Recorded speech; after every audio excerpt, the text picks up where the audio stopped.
kalau Bapak Anies punya visi untuk memuliakan ibu, itu berarti kita sedang membangun generasi sampai mungkin 100 tahun ke depan. Jadi Wah, iya. bukan visi yang kecil, itu Iya, iya. visi dan misi yang sangat impactnya gede banget.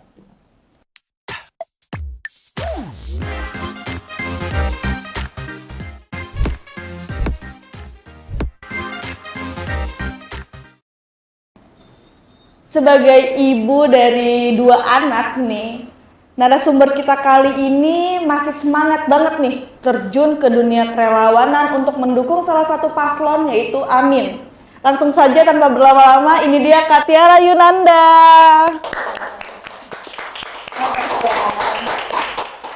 Hai Kak Tiara, boleh dong disapa-sapa teman-teman pejuang yang lagi nonton sekarang? Oke, halo para pejuang, perkenalkan saya Tiara Indah Putri, biasa dipanggilnya sih Tiara ya. Kebetulan saya salah satu relawan yang juga berprofesi sebagai ibu rumah tangga. Wah, Dengan 2 anak pastinya.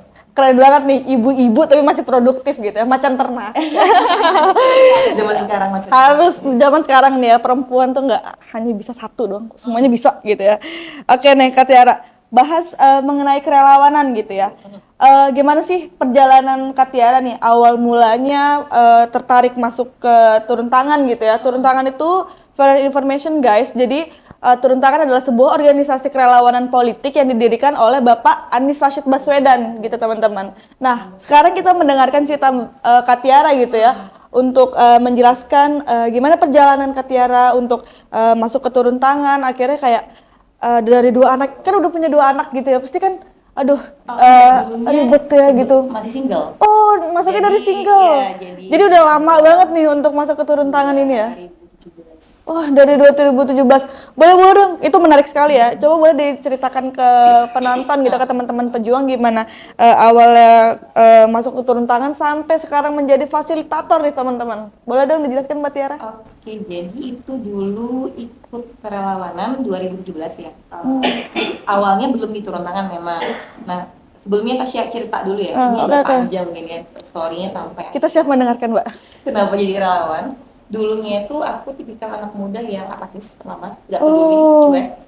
Jadi memang waktu itu zaman kuliah pun nggak pernah ikut organisasi apa, tidak tertarik, lebih tepatnya nggak tertarik ikut organisasi apapun, tidak peduli dengan isu sosial lingkungan apapun, yang penting hidupnya jalan gitu ya.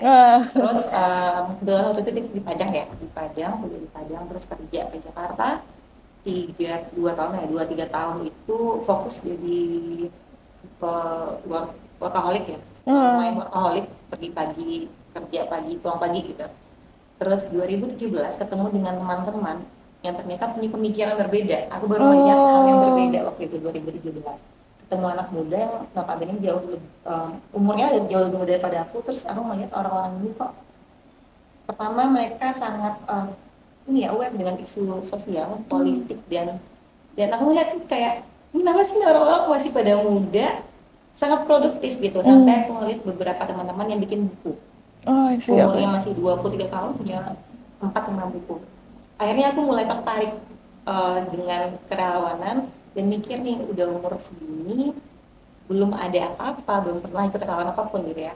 Nah, mulai itu 2017 aku melakukan akselerasi terhadap diriku sendiri. Jadi aku tulis apa-apa saja yang belum pernah aku lakukan dan aku harus lakukan di 2017. Jadi waktu itu aku tulis ikut kerelawanan dalam bidang apa nih, agama, pendidikan, sosial, terakhir politik. Nah, singkat cerita, aku udah ikut beberapa kegiatan kerelawanan agama, waktu itu keagamaan, tertarik di bidang pendidikan. Ketika aku pikir aku belum ada nih list di bidang pendidikan gitu, cari waktu itu karena kerja tertarik sama Indonesia Mengajar, cuma nggak mungkin nih kerja gitu kan, dan nggak mungkin juga untuk ke luar kota waktu itu, ke luar daerah gitu. Akhirnya ketemu kelas inspirasi. Oke. Ya, kelas inspirasi waktu itu aku cek siapa foundernya, betul founder kan sama dengan Bapak Anies ya. Anies juga. Terus waktu itu aku 2017 ke 25 kota yang terkonsentrasi di Jawa Timur sama Jawa Tengah. 2 kotanya lagi itu Lombok sama Bangka Belitung. Jadi ngajar tuh selama setengah tahun, ikut organisasi keagamaan plus dengan pendidikan. Lalu setelah di 25 kota ini aku stop karena kan udah listnya udah memenuhi nih pendidikan Suka Udah mikir. checklist semua bucket Iya, listnya tuh udah iya. checklist gitu ya. Terus Oke. kerelawan waktu itu. Heeh. Terus mikir, nih pendidikan sudah, apa yang belum? Terus ngeliat-ngeliat politik nih belum. Pengen. Tapi kan politik itu agak susah ya. Kita ngomongin Iya, iya. orang itu mau jadi relawan politik atau edukasi politik, nyari di internet tuh keluar tuh turun tangan. Oh. Jadi yang atas waktu itu aku masih inget banget turun tangan Jakarta. Pas aku cek, background check itu ini apa sih? Gerakannya gerakan siapa, ya apa yang dilakukan, akhirnya aku tahu dan aku mutusin untuk ikut. Aku daftar waktu itu 2017 jadi pendaftar di relawan Turunan Jakarta.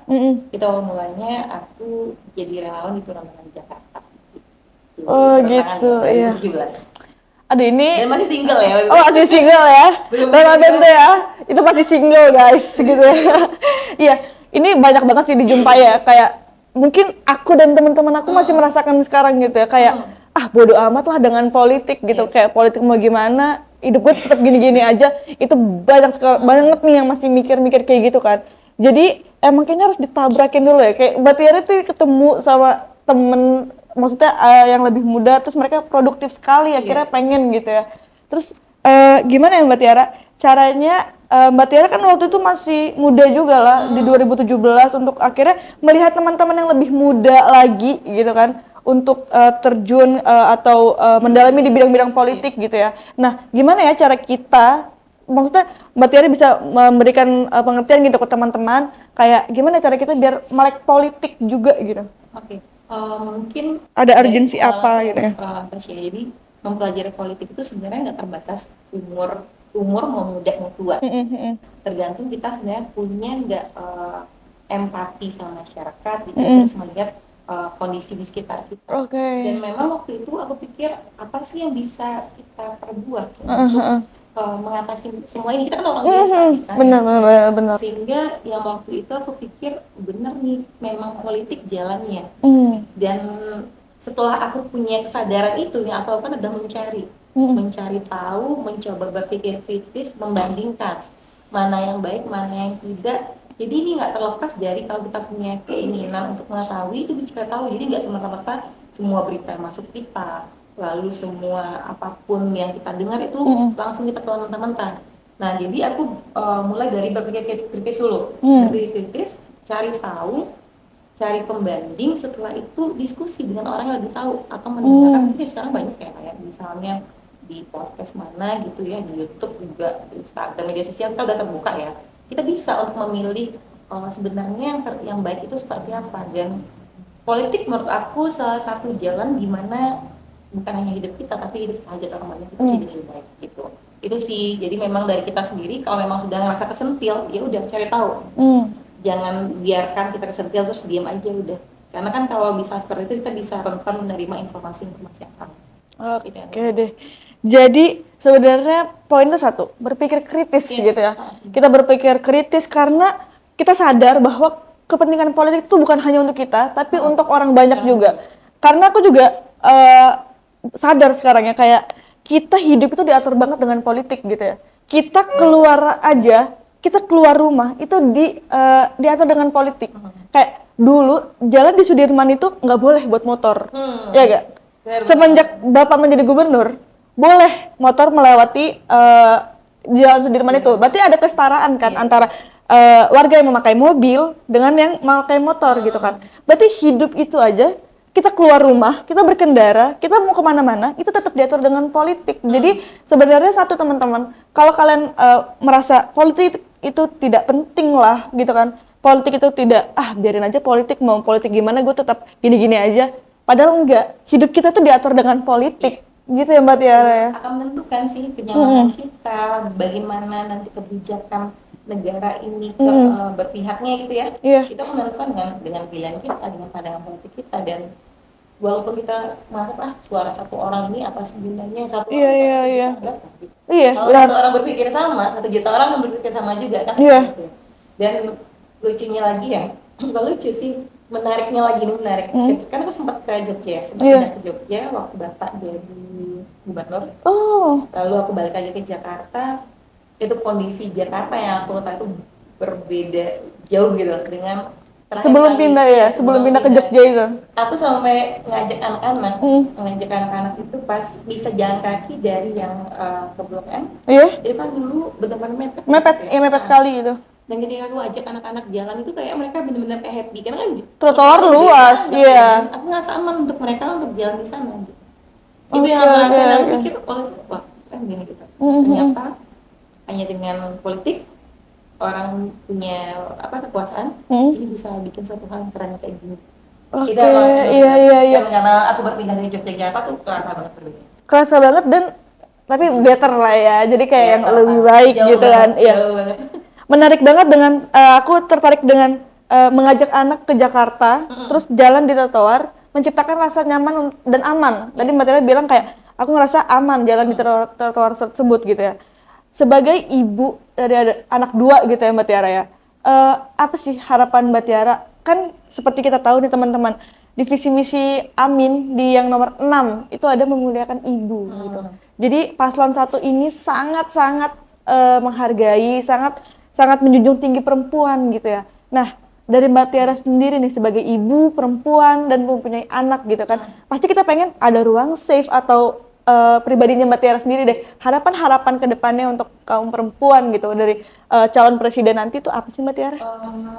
Yang kalau harapan ya sebenarnya sampai 2012 tadi ya ruang aman pasti untuk ibu dan anak dan juga berharap pemerintah ini juga mendukung orang tua mendidik anaknya dengan kebijakan-kebijakan yang tadi berpihak kepada orang tua bahkan ibu. Aku juga tertarik dengan isu parenting ya. Sempat aku bilang gini bahwa kita pagi ibu-ibu yang bekerja butuh kebijakan-kebijakan yang juga mendukung kami untuk bisa jadi ibu juga untuk anak-anak. Misal mungkin yang aku senangi adalah dulu mungkin pernah ya Bapak menghimbau hari pertama sekolah itu anak harus diantar. Oke. Dan aku sangat setuju dengan itu karena bagi ibu yang aku khususnya aku ibu bekerja ya, jadi kayak punya rasa bersalah ketika harus bekerja terus meninggalin anak gitu ya. Jadi pemerintah sebenarnya punya peran yang sangat penting untuk mendukung sebuah keluarga ini menjadi keluarga yang lebih baik dengan kebijakan-kebijakan yang mungkin punya keberpihakan ya kepada ibu-ibu, kepada bapak-bapak mungkin ya sebagai seorang ayah gitu ya, dan juga pada anak-anak juga ruang aman itu pasti harus diciptakan untuk anak-anak dan untuk ibu juga. Misalnya ruang menyusui itu sudah mulai ada. Aku menyadari di Jakarta ini fakta ya, bukan kita bisa cek bahwa dulu di public space itu nggak ada ruang menyusui. Sekarang di stasiun sudah ada ruang menyusui dan itu sangat penting untuk para ibu. Banyak ibu yang mungkin malu untuk menyusui dan memilih untuk nanti di rumah padahal anaknya sudah membutuhkan gitu. Nah itu adalah partisipasi pemerintah dalam mendukung keluarga karena kan kita ngomongin masyarakat ini cikal barangan dari keluarga baik, masyarakatnya baik. Itu penting, makanya kalau Bapak Anies punya visi untuk memuliakan ibu, itu berarti kita sedang membangun generasi sampai mungkin 100 tahun ke depan. Bukan visi yang kecil, itu visi dan misi yang sangat impactnya gede banget kita. Ibu bahagia, anak bahagia, keluarga bahagia, masyarakat bahagia. Wah gitu, keren banget, tertarik. Jadi walaupun periode presiden itu cuma 5 tahun, tapi sebenarnya visi misi dari Amin ini membangun generasi 1000 ke depan gitu ya. 5 tahun, bayangkan kalau keluarga dibangun dalam waktu 5 tahun, anak-anak merasa aman, merasa diperhatikan oleh orang tua, dan 5 tahun kondisi mental mereka bagus, pendidikan mereka bagus, sama terjadi dengan anak-anak yang berada dalam masa 5 tahun ini. Mereka kan jadi anak-anak yang mungkin berkualitas ke depannya. Ini kan juga menguntungkan bangsa kita. Iya, benar. Makanya bilang ini, keluarga itu merupakan hal terkecil dalam masyarakat. Keluarganya beres, masyarakatnya aman. Oke. Jadi setuju banget dengan statement Mbak Tiara barusan kalau misalkan keluarga itu hal yang paling kecil sebenarnya, dan ibu itu sebenarnya madrasah bagi anak-anaknya. Jadi kayak penting sekali peran ibu, penting sekali ya kan. Jadi setuju banget dengan visi misi untuk memuliakan ibu, menciptakan ruang-ruang aman untuk perempuan yang ada di visi misi Amin untuk Indonesia ke depannya gitu ya. Jadi aku tuh tertarik banget dengan pembahasan ini karena dekat sekali dengan aku kan, karena perempuan dan aku belum ibu-ibu guys. Mungkin aku akan menjadi ibu suatu hari nanti. Ya, amin ya. Kalau umur panjang, aduh, podcast ya. Setelah Iya iya. di stadion. Asik banget sih. Jadi kayak menciptakan ruang-ruang aman bagi perempuan gitu ya. Jadi ini adalah satu visi misi yang sangat penting gitu ya untuk Indonesia ke depannya gitu. Nah, balik lagi nih ke topik kerelawanan tadi gitu kan. Seorang ibu 2 anak tapi masih join di kerelawanan jadi fasilitator pula. Nah, itu gimana tuh pembagian waktunya gitu? Jadi gini sih Tasya, sebenarnya ini hal yang berat ya untuk ibu membagi waktu antara bekerja dengan anak aja. Itu 2 hal yang berat ya. Kita ada lingkungan lah biasanya untuk gimana caranya kita bisa jadi ibu kerja, gimana bisa jadi seorang ibu yang bisa untuk anak-anaknya. Dan aku tambah lagi nih dengan relawan. Tapi aku punya prinsip Tasya bahwa ketika kita memberikan sesuatu pada masyarakat, menjadi relawan kan berarti kita memberikan sesuatu ya pada masyarakat ya. Dan aku yakin juga bahwa anak-anak kita akan menyerap hal yang sama, nilai-nilai itu. Dan memang aku dengan turun tangan punya keterikatan emosional yang luar biasa. Aku merasa belajar di turun tangan 2017, aku nggak tahu apa-apa, ketemu turun tangan, aku tahu orang-orang berdiskusi di dalamnya, punya banyak hal yang aku dapatkan di turun tangan, itu sangat melekat. Nggak usah bilangin sekarang, ketika aku hamil 9 bulan aja, aku masih mau ngajar teman-teman relawan di Yogyakarta. 9 bulan mau HPL-nya 2 minggu, mau lahiran lah 2 minggu. Saking seperti itunya, karena aku selalu merasa gak peduli apa status kita punya tanggung jawab sosial terhadap masyarakat sekitar. Aku berpikir aku punya kesadaran sosial itu, ya udah aku harus maju, aku harus jadi contoh baik itu untuk anak-anakku nanti maupun untuk masyarakat sekitar, bahwa apapun kondisinya, mau perempuan, laki-laki, hamil, tidak, kita masih bisa berbuat untuk masyarakat gitu. Dan masih bisa direlawan, dan sampai akhirnya alhamdulillah diamanahi ya di periode ini menjadi fasilitator regional Jabodetabek. Ya pengen bantu teman-teman yang masih muda-muda nih. Kita perlu belajar kepada ibu suhu. Iya, memang itu udah naluri sih ya. Naluri susah ngebagi waktunya, susah pasti, tapi ketika memang ada waktu bisa ngajak anak-anak, tuh seneng banget nih ada kegiatan relawan. Aku ajak anak-anakku ikut. Bahkan Juang, anaknya memang pertama Juang ya. Itu umur 3 bulan dia udah keliling Jawa waktu itu untuk ikut aku ngajar di Akademi Relawan 2019. Ini Mbak Tiara ngebawa anak untuk di atas mobil, itu kita pindah-pindah daerah. Aku bikin ada kasur, tidurin dia di sana. Itu muter kita keliling. Dan aku senang bahwa dia seperti itu. Dan mudah-mudahan walaupun dia masih kecil ada nilai-nilai yang bisa dia seperti itu. Harapannya seperti itu. Iya. Jadi itu pentingnya untuk kita sadar untuk melek politik serta berpikir kritis tadi itu ya Mbak Tiara ya. Jadi kayak 2 poin itu kalau misalkan teman-teman sadar dan teman-teman terapkan pasti akan sadar politik dengan sendirinya gitu ya. Karena waktu itu aku ngomong gini sih, ngomongin politik, mungkin aku pernah berada di posisi yang kayak apa sih politik gitu ya. Tapi setelah aku sadari bahwa kita ini sudah berpolitik gitu. Makanya jadi relawan pun ngapain gitu, kamu kan dalam sosial, enggak, kita tuh relawan juga berpolitik. Ya kan kita ngomong sama orang ini, politik itu kan ngajak orang. Ya kan mengajak orang untuk harusnya ke arah yang lebih baik dan lain gitu ya. Ya kita ngomong gini itu sedang berpolitik, bahwa itu bagian dari hidup kita, kenapa kita harus kayak ambil bagian apaan sih politik gitu. Kita cuma perlu menyadari dan pilih bagian kita di mana, mau di edukasinya, mau di politik praktisnya, berperan aja gitu. Atau kecil-kecilnya kita peran dalam politik adalah mau ikut serta memilih pemimpin yang terbaik untuk bangsa ini gitu. Benar banget. Kayaknya kita kasihkan ngobrol, minum dulu Mbak, minum dulu. Ini kita sediain kopi ya nih. Ini kopi apa? Ini kopi Pejuang namanya. Jadi sesuai podcast kita ada brand juga Pejuang gitu. Ini ada di MRT Lebak Bulus, di bawahnya di tangganya, atau banyak banget cabang-cabang lainnya. Enak banget. Jadi ruangnya juga banyak banget nih kalau teman-teman relawan pada mau berkumpul, itu enak banget tempatnya di sini. Berarti buat ini juga kumpul komunikasi saya. Iya benar. Jadi kita punya juga ruang-ruang ya, menciptakan ruang-ruang aman nyaman, kan asik kalau kita ngobrol sambil ngopi-ngopi. Anak zaman sekarang kopi adalah starter pack Mbak. Iya gak sih? Belum ngopi ini mulai hari itu dengan kopi. Jadi kalau anak zaman sekarang, aku pun dari dulu gitu. Kan, iya kan? Jadi kopi ada buat semua umur sih, semua kalangan umur gitu ya. Ini enak banget emang. Oke deh.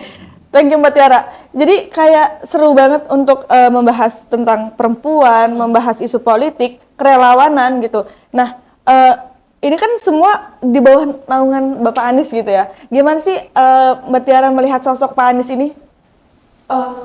Aku uh, selalu terpana ya, tapi Wah.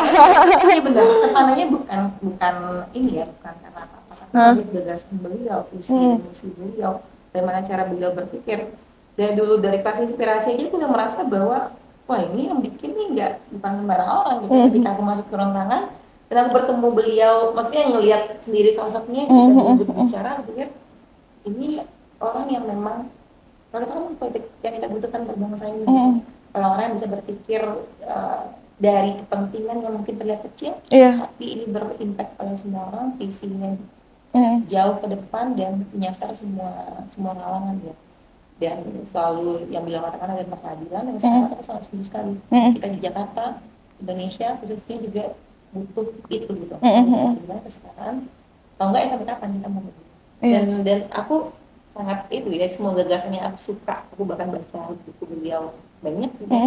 Karena yang memang contoh yang diberikan itu sangat patut kita contoh gitu. Jadi bukan hanya sekedar ngomong ABC yang enggak jelas, tapi mau Bapak tuh orang luar biasa itu sih yang no kaleng-kaleng ya, no kaleng-kaleng dengan segala perubahan. Berarti tagline perubahan itu matching banget gitu ya di paslon 1. Amin ini matching banget ya. Indonesia udah berubah. Iya.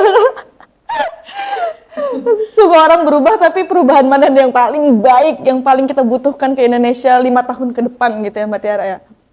Oke Mbak Tiara, boleh dong closing statement gitu ya untuk para teman-teman, untuk teman-teman pejuang boleh, untuk para ibu boleh, siapapun boleh dari Mbak Tiara untuk teman-teman.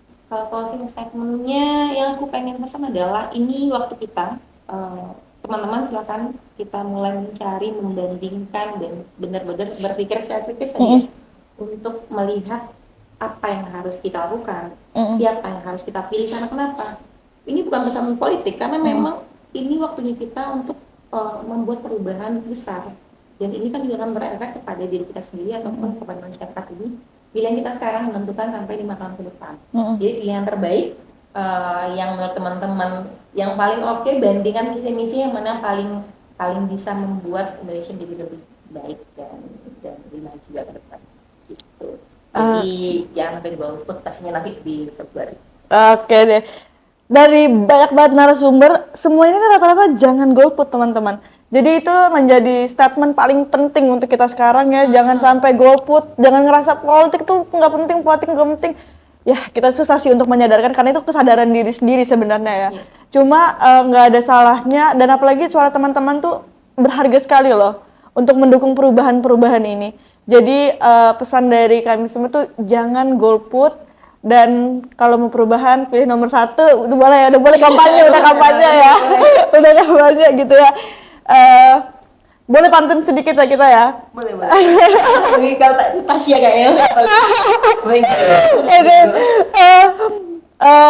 Perempuan hidupnya terjamin. Si itu ngomongnya terbata-bata.